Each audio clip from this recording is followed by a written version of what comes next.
Let's evaluate the following idea. It is a crime to cut a man. This is a true statement. If you walk up to a man and cut him, you've done something wrong. Obviously, consensual cutting is out of the evaluation. There is one condition to this rule that the general consensus accepts: life-saving in the event of emergency that renders the man incapable of giving consent. This is true because in saving a person's life, you secure their rights. Without a life, you certainly have no rights. So additionally, we remove emergency from the evaluation. Let's change the statement to it is a crime to cut a man's hair. Again, we assume it's against his will. Have you violated the man's rights by cutting his hair against his will? Yes. You've taken autonomy away from him, and you violated his right to choose.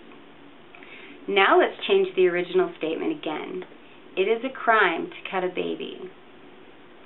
Because it is our responsibility to safeguard the body of a baby, since it cannot safeguard it itself, then we are obligated to act in the face of immediate threat.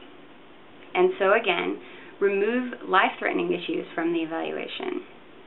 So, it is a violation of human rights to cut a baby in the absence of an immediate life threat. What are we saying then when we not only cut a baby, but we remove healthy living tissue from his body in the absence of any immediate threat? We're saying that babies do not have the same human right to their bodies as the men they will become. That the human right only belongs to adults. This is our error.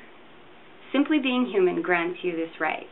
If a child does not have a right to his body, then the man he will become is also denied it. Remove a part of a child's body, and the man he becomes will be missing that part as well. And he was never given the freedom to choose. Sorry, phone. How can a man truly own his own body if he does not own it from the start? The arguments for circumcision of infants are many and varied, ranging from medical to social and even religious. How do we discover if they are good enough to negate the human right?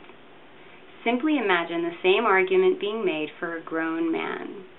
You cannot justify holding a man down or removing a body part from him while he screams by saying, "I like the way you look better now," or "I'm sure you'll be much cleaner after you heal." Since babies have the same human rights as men, only an emergency can warrant not having his consent. Imagine someone cutting off the last phalange of their child's pinky finger. Not a bloody scene in the kitchen, but a sanitary surgery done by a professional. Now assume that the digit in question happened to be perfectly healthy. No cancer, no gangrene. Would it matter the parent's reason? Does the child's right to its finger change if the reason for removing it is socially acceptable, or simply acceptable to the parent? No, of course not. Does it matter that the child needs the finger for function? Let's change the finger to an earlobe, something somewhat non-functional. Now, is the reason even needed? Perhaps the parent would say that the child was bad and this was the punishment. Perhaps the parent read online that removing the earlobe would improve the child's hearing. Maybe there are even research papers that prove it to be so. Does the child's human right to its healthy earlobe disappear in the presence of a popular opinion or even some possibility of a benefit? No. If it isn't good enough to justify removing choice from an adult, it isn't good enough to justify removing choice from an adult when they are a child. No doctor would do it, and if someone did do it, they would be found guilty of assault. Why? Because nothing removes, diminishes, sets aside, or compromises the human right. Not age, not sex, not other social freedoms, not opinions, not anything. So why will we cut off the foreskin but not an earlobe? Familiarity. The only difference between a reaction of disgust to the thought of removing a child's ear and an approving or indifferent reaction to the thought of removing a child's foreskin is social acceptability. We are used to the idea, we are used to the acceptance, we are used to the reasons being given considered good enough. I dare say that if it were commonplace to cut the clitorises from little girls, then we would do it. And we do. The comparison of female genital mutilation to male is considered an unfair one by those who argue in favor of infant male circumcision. And that is because the severity is not the same.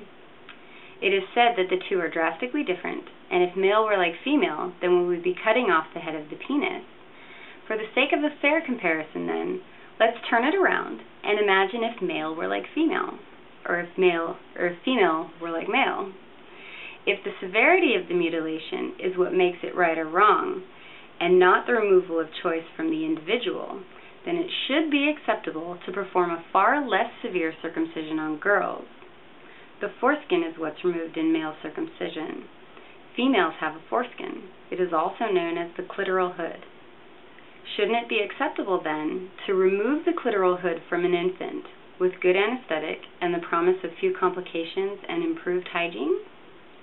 No. In fact, in the United States of America, it is a felony to make even a tiny cut if it's not medically indicated. And it has been the law for the last 12 years. So our government doesn't protect human rights equally, even though the 14th Amendment was put in place to ensure equal rights for all, and it is being ignored. Is that a big deal if no one notices? While circumcision is becoming a hot topic for new parents, the legality isn't being challenged by the general public. Aside from the failure to protect rights, there is a secondary damage being done while circumcision is condoned. The difference between a crime that society acknowledges and one it condones, aside from frequency, of course, is that the premise of its wrong is undermined. The reason for it being wrong seems less valuable in the conscience of society. Underneath the legal acceptance of a violation lies the subconscious public acceptance that it isn't a violation, as it was with domestic discipline before it became wife-beating. This has the potential to spread. If we don't really believe in the human right, will we someday revoke the protection that women have from being circumcised or beaten? If we believe that the greater good usurps the rights of children, how long before doctors you've never met can tell you what to do with your body? What's worse is no one really notices our failure to uphold the Constitution, and so its sanctity is slighted as well. A nation that touts freedom as its highest value is having its Constitution undermined.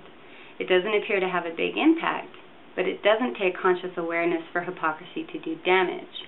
That's the point. It's so subtle that it blends in with our comfortable societal views.